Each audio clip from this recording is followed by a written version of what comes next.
दादा काश्मीर में.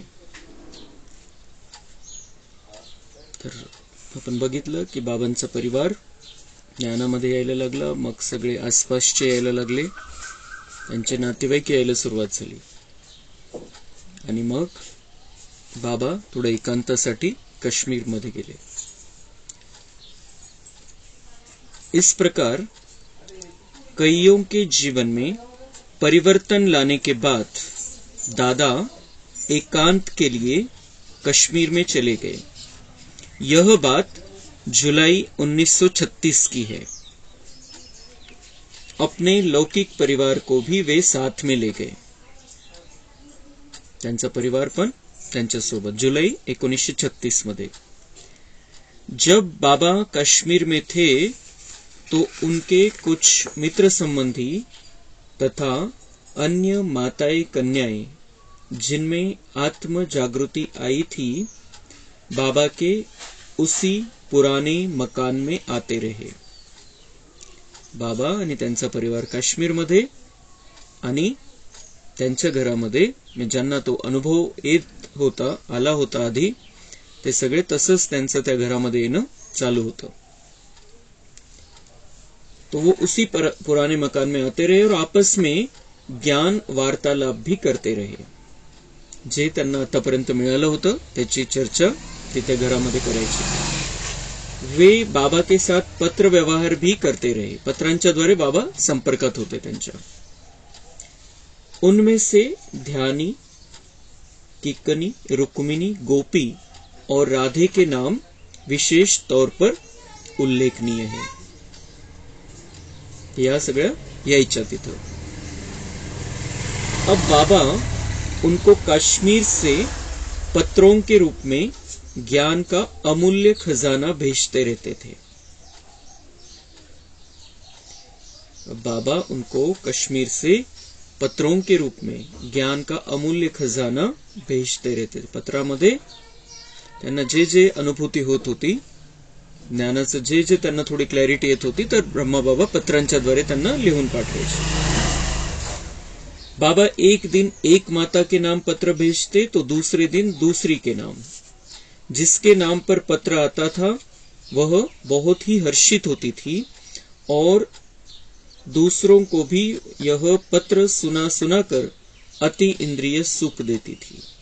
इतकं सुंदर ते पत्र असायचं आणि बाबांना ज्ञान द्यायचं होतं. एका दिवशी एका मातेच्या नावाने, एका दिवशी एका मातेच्या नावाने ते पत्र पाठवायचे आणि त्यांना खूप आनंद व्हायचा आणि तो आनंद ते सगळ्यांमध्ये वाटायचा.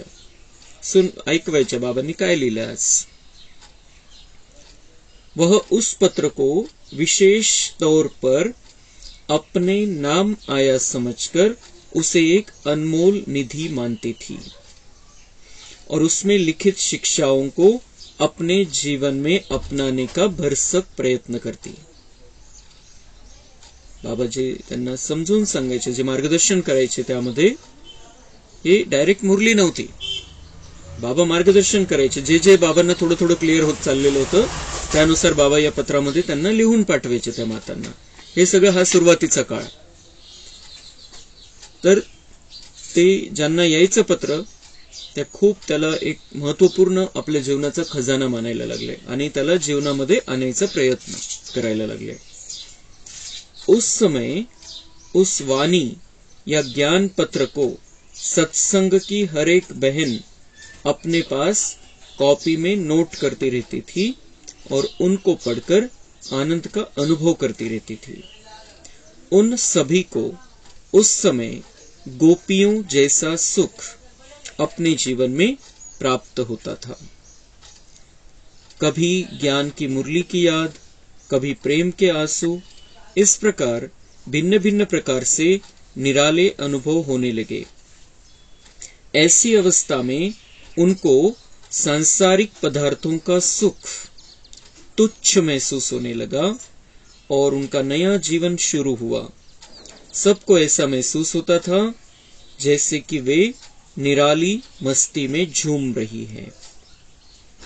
तर असे त्यांना एक वेगवेगळ्या प्रकारचे अनुभव यायला लागले. खूप आनंद भासायला लागला जीवनामध्ये. ते निस्वार्थ प्रेमाचा अनुभव यायला लागला त्या शब्दामधून, त्या मार्गदर्शनामधून. आणि वेगवेगळे अनुभव पण व्हायला लागले. तर त्यामुळे जे संसारामध्ये तुच्छ सुख आहे त्याच्यापासून त्या ऑटोमॅटिकच विरक्त होत गेल्या आणि त्यांचं एक नवं जीवन सुरू झालं. कश्मीर में ज्ञान मंथन.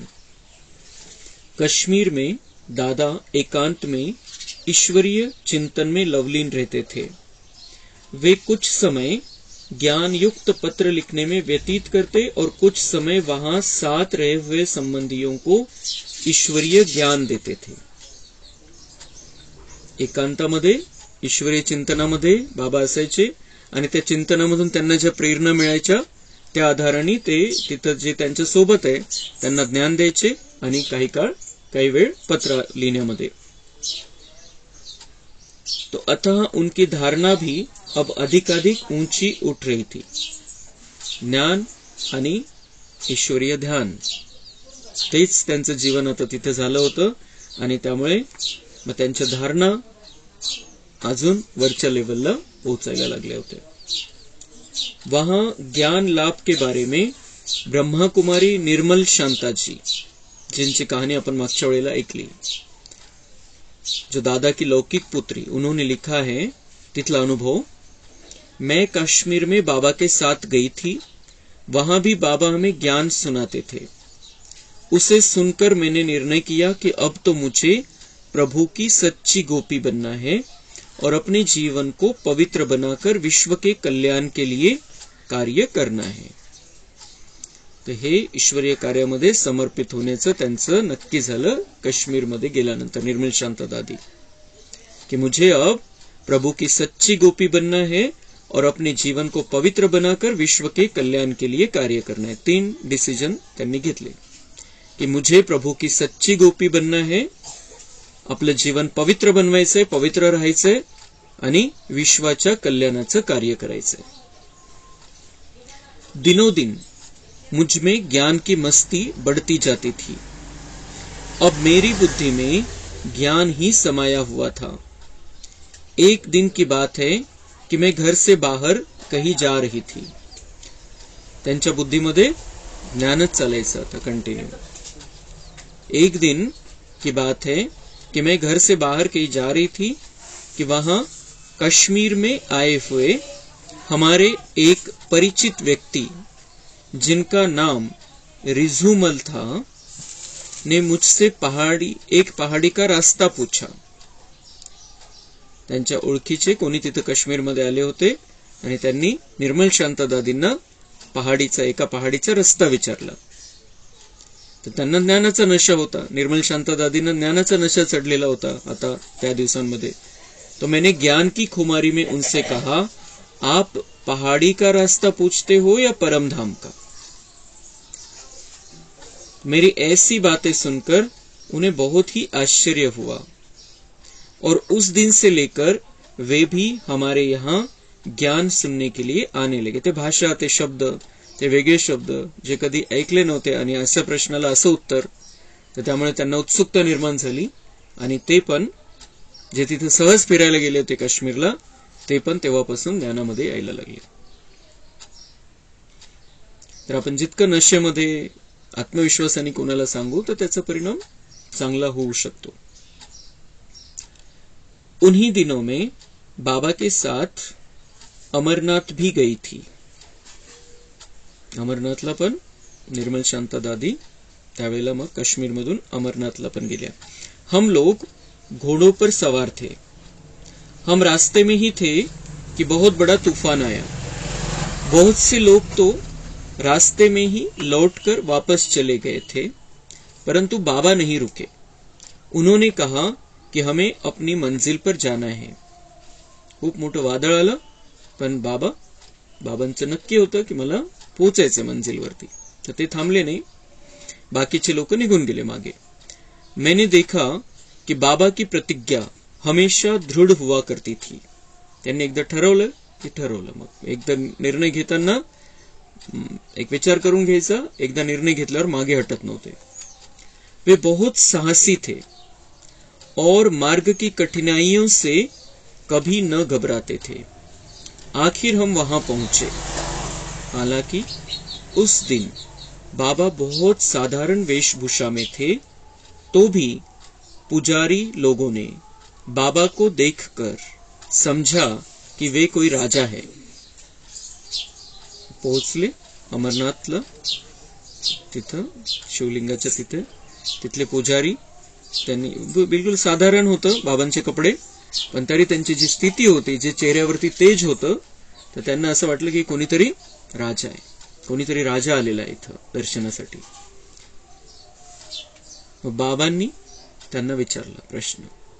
बाबा ने उनसे पूछा कि वह बर्फ का लिंग कैसे बनता है। अमरनाथला बर्फाचं लिंग वो कैसे बनता है।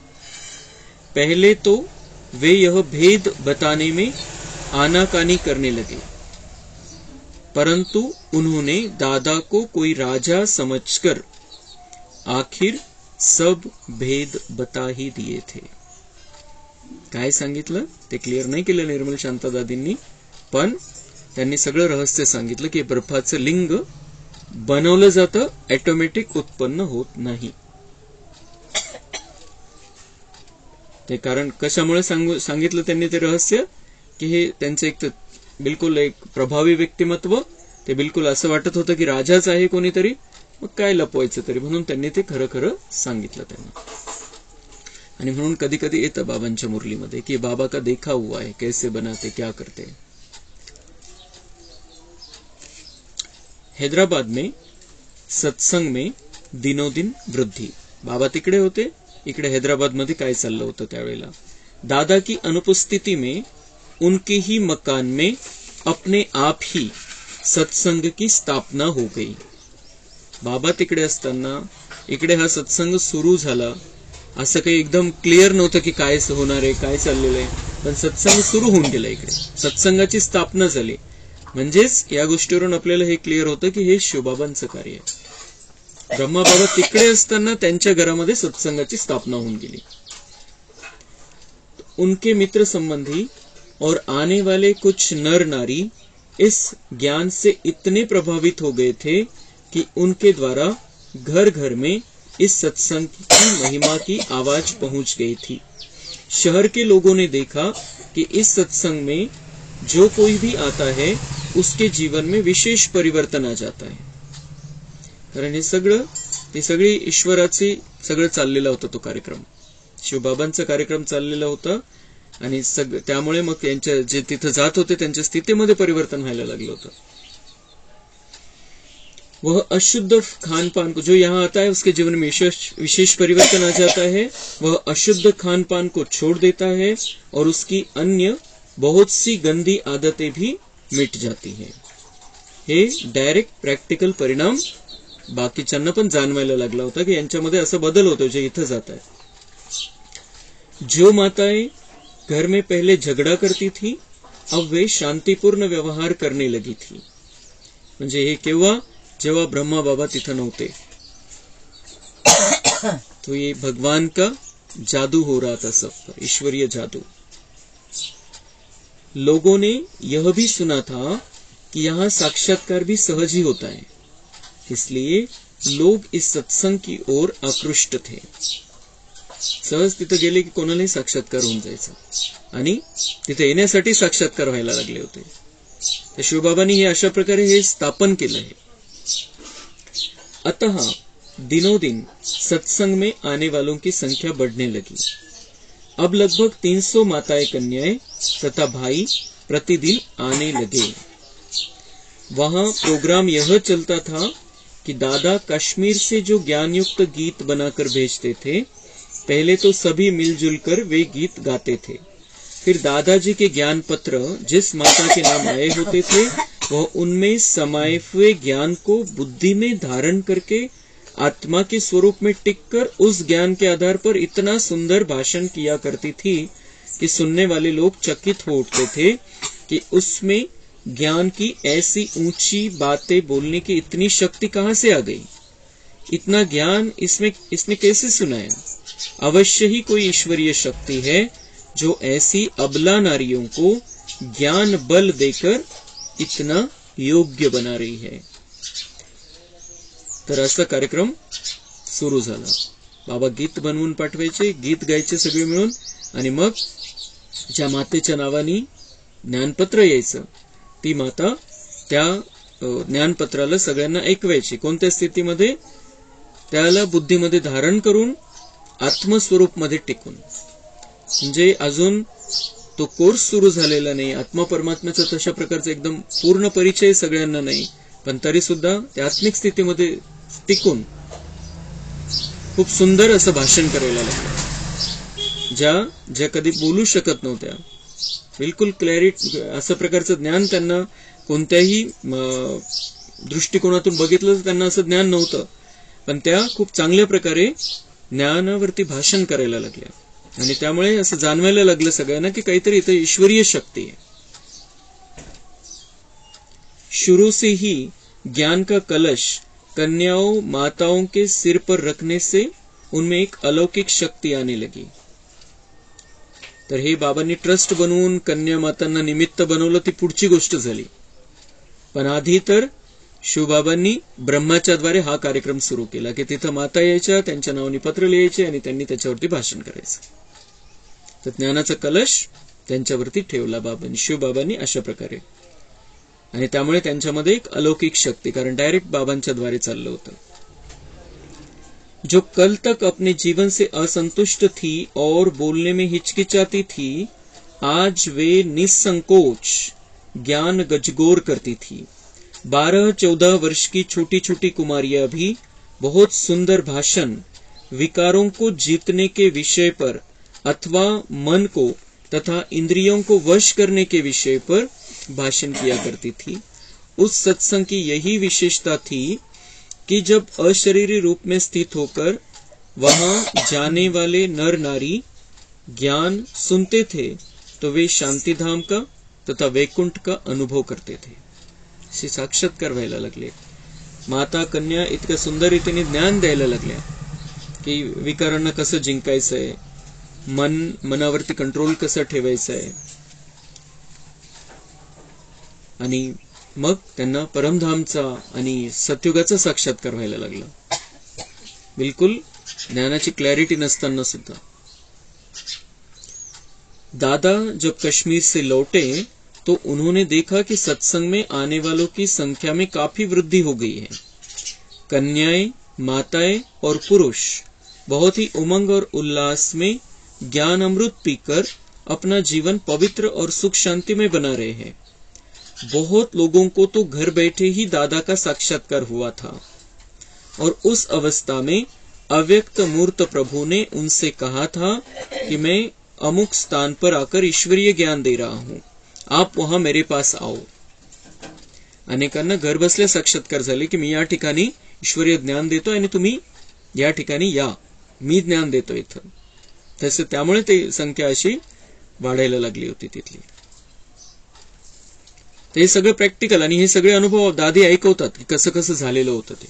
हे सगळं कारण आपण ज्या शास्त्रामध्ये कहाणी ऐकत आलं ते काल्पनिक कहाण्या सगळ्या, आणि ही डायरेक्ट प्रॅक्टिकल आज पण ते दादी ऐकवतात की कसं कसं त्यावेळेला कसं कसं झालं, आणि त्यांनी जे ऐकवलं तेच तर पुस्तकामध्ये.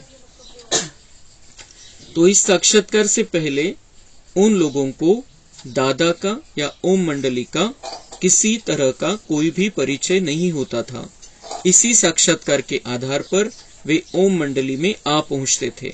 वे आते ही दादा से कहते, आपने ही तो हमें दिव्य साक्षात्कार करा के यहाँ बुलाया है. ब्रह्मा बाबांना बघितलेलं नसताना त्यांना ते ब्रह्मा दिसायचे आणि त्यांच्याद्वारे मग तो त्यांना संदेश दिला जायचा की आपको आना है इधर, मैं इधर ईश्वरीय ज्ञान दे रहा हूं.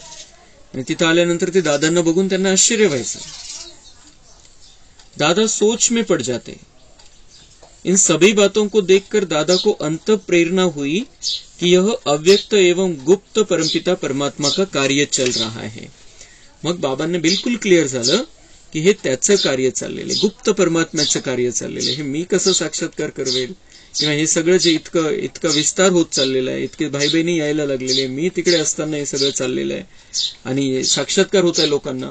तर मग त्यांना त्यावेळेला मग क्लिअर झालं, स्पष्ट झालं त्यांना की अभी ये गुप्त परमात्मा का कार्य चल रहा है, जो समोर दिसत नहीं, समोरून नहीं करत है तो काही, वही स्वयं उन द्वारा अर्थात दादा द्वारा और माताओं द्वारा यह कार्य करा रहे हैं और आगे चलकर मनुष्य मात्र के कल्याण का कोई विशेष कार्य कराना चाहते हैं.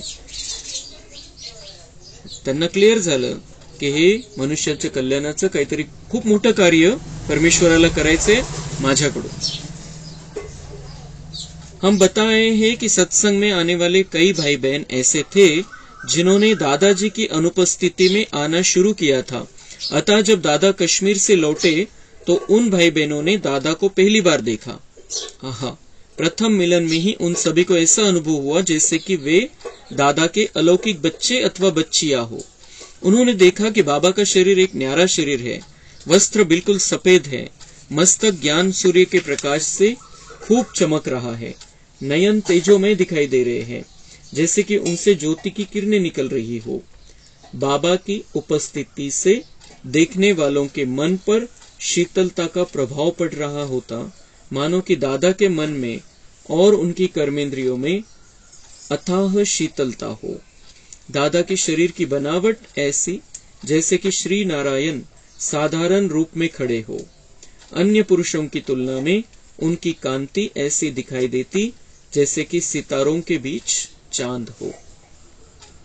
तर बाबांचं व्यक्तिमत्व इतकं सुंदर होतं आणि त्यानंतर आता बाबांनी त्यांना कॅच केलेलं होतं, तर त्यामुळे बाबांची शक्ती आणि ईश्वरीय चमक त्यांच्यामध्ये यायला लागली होती. बाबा को देखकर अथवा उनकी अलौकिक दृष्टि पड़ने से कुछ ही क्षणों में कई भाई बहन दिव्य दृष्टि पाकर श्री कृष्ण का तथा वैकुंठ का साक्षात्कार करते थे और उस वृद्ध शरीर में श्री कृष्ण को देखकर वे उन्हें जोर से पकड़ लेते थे. तर अशा प्रकारे श्रीकृष्णाचा आणि वैकुंठाचा साक्षात्कार बाबांकडे बघितलं त्यांनी की त्यांना व्हायला लागले. तर अशा प्रकारे हे बाबांचं कार्य स्टार्टिंगला पुढे गेलं आणि मग बरेचसे बाबांचे अनुभव आहे, बाबांचं खूप सुंदर अशा प्रकारचं हे कार्य दोघांनी मिळून पुढे कसं चालवलेले ते आपण बघू. अच्छा, ओम शांती.